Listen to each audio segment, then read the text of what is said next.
সুস্থ আছো, আশা করি জাস্ট ফাটাফাটি আছো। আমিও খুব ভালো আছি। আমি নিয়ে এসেছি তোমাদের সামনে একটা নতুন আটা দিয়ে গোলা রুটি।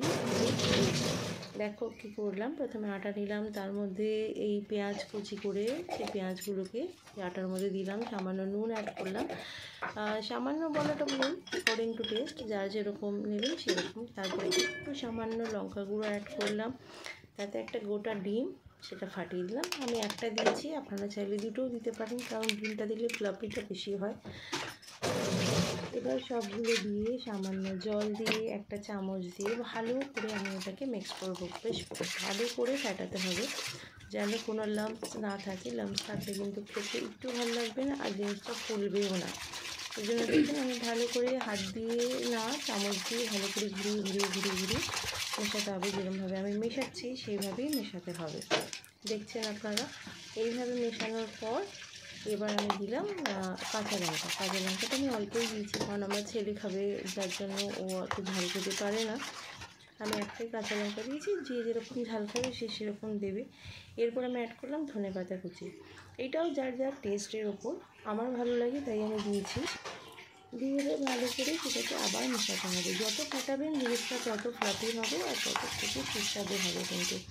কারণ আমি যখন এটা বাড়িতে বানিয়েছি, সবাই খেয়ে খুব ভালো বলেছে, সবাই খুব ভালোও লিখেছে। জলখাবার হিসাবে একটা দারুণ ইউনিক রেসিপি। এবার আমি গ্যাস ধরিয়ে এক কড়াইটাকে বসালাম। কড়াই বসিয়ে সাথে সাথে আমি তেল দিলাম। সবাই জানেন যে আমি সর্ষের তেলটাই বেশি অ্যাড করি, তার জন্য সর্ষের তেলই দিলাম। সর্ষের তেল অ্যাড করে কড়াইটাকে ভালো করে গরম করতে হবে, নয়তো কিন্তু কড়াইয়ের গায়ে লেগে যাবে। খুন্তির সাহায্যে তেলটাকে সমস্ত কড়াইয়ের গায়ে মাখিয়ে নিলাম। দেখুন এইভাবে মেখে নিতে হবে। বেশ তেলটা হিট হবে, তখন আমি একটা হাতার সাহায্যে ওই গোলার থেকে বা ব্যাটার থেকে নিয়ে দু হাতা ভালো করে এরকম ছড়িয়ে দিতে হবে। আস্তে আস্তে ছড়াতে হবে, যতক্ষণ মিষ্টি একটু আস্তে আস্তে ধরবে ছড়াতে হবে। এই সময় একটু হাই ফ্লেমে রাখবেন গ্যাসটা, তাহলে সুবিধা হবে। নিয়ে এরকম ছড়িয়ে দিয়ে ভালো করে আবার কিছুক্ষণ বাদে একটা চামচের সাহায্যে আস্তে আস্তে করে পুরো চারিদিকে ছড়াতে হবে, যাতে একটা গোল জিনিস তৈরি হয়, যাতে দেখতে সুন্দর লাগে, একটা সুন্দর রাউন্ড শেপ আসে। দেখুন আমি এইভাবেই করছি।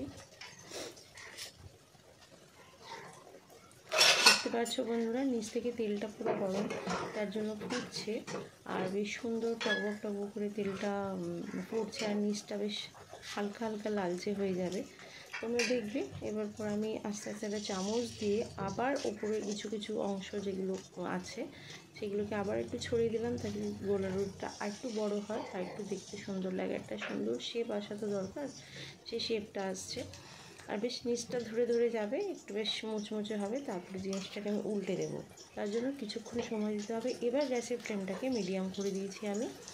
এবার আস্তে আস্তে নিচটা একটু শক্ত হবে, একটু কড়কড়ে হবে, একটু মুচমুচে হবে। তারপরে জিনিসটাকে আমি উল্টে দেবো, তোমরা দেখতে থাকো।